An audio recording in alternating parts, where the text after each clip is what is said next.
Hi guys, നമുക്കിത് paneer butter ഉണ്ടാക്കാം കേട്ടോ.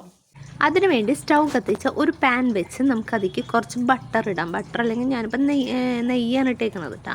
അതിട്ടിട്ട് നമ്മൾ ആദ്യം പാലിൽ ഒരു 3 നാരങ്ങ ചെറുനാരങ്ങ പിഴിഞ്ഞൊഴിച്ചിട്ട് നമ്മൾ വീട്ടിൽ തന്നെ ഉണ്ടാക്കിയിട്ടുള്ളതാണ് കേട്ടോ ഈ പനീർ. അത് ഇട്ടിട്ട് നന്നായിട്ടൊന്ന് ഫ്രൈ ചെയ്തെടുക്കാം. അത് മാറ്റിയിട്ട് അതിലേക്ക് കുറച്ച് വെളിച്ചെണ്ണ ഒഴിച്ച് കുറച്ച് വെളുത്തുള്ളി ചതച്ചതിട്ട് നന്നായിട്ടൊന്ന് ഫ്രൈ ചെയ്യാം കേട്ടോ.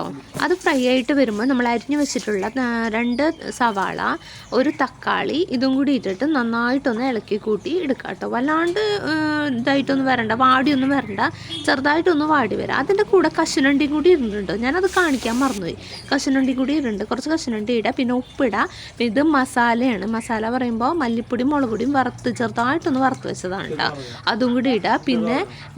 പിന്നെ കുറച്ച് ഗരം മസാലയും കൂടി ഇട്ടിട്ട് നന്നായിട്ടൊന്ന് ഇളക്കി കൂട്ടിയിട്ട് കുറച്ച് മഞ്ഞപ്പൊടിയും കൂടിയും ചേർത്തിട്ട് നമുക്കത് ചൂടാറാൻ വേണ്ടിയിട്ട് മാറ്റി വയ്ക്കാം കേട്ടോ. ചൂടാറിയതിന് ശേഷം നമ്മളത് ഒരു മിക്സിയുടെ ജാറിലേക്ക് ഇട്ടിട്ട് നന്നായിട്ടൊന്ന് അരച്ചെടുക്കുക. നല്ല പോലെ വെണ്ണ പോലെ അരച്ചെടുക്കുക. അരച്ചെടുത്ത കൂട്ടിലേക്ക് നമ്മൾ കുറച്ചും കൂടിയും വെള്ളം ആഡ് ചെയ്തിട്ട് നന്നായിട്ടൊന്ന് കുലുക്കി മറിച്ചെടുത്തിട്ട് അതേ പാൻ തന്നെ വെച്ചിട്ട് നമ്മൾ സ്റ്റൗ കത്തിച്ച് അതിലേക്ക് വെച്ചേക്കാം കേട്ടോ. നല്ലതായിട്ടൊന്ന് കുലുക്കി എടുത്തിട്ട് അതിങ്ങനെ ഒഴിക്കുക. അത് കുറച്ച് നേരം ഒന്ന് തിളച്ചെടുക്കണം. ആ തിളയ്ക്കുന്നതിൻ്റെ ഇടയിൽ തന്നെ നമ്മൾ നീക്കി വെച്ചിട്ടുള്ള ഇതുണ്ടല്ലോ പനീർ, അതിലേക്ക് വറുത്ത് വെച്ച പനീർ അതിലേക്ക് ഇട്ടിട്ട് നന്നായിട്ടൊന്ന് തിളച്ച് കുറുകി വരുന്നവരെ നമുക്ക് അടച്ച് വെച്ചിട്ടൊന്ന് വേവിച്ചെടുക്കണം കേട്ടോ. ഒരു 5 മിനിറ്റ് അടച്ച് വെച്ചിട്ട് വേവിച്ചെടുക്കണം.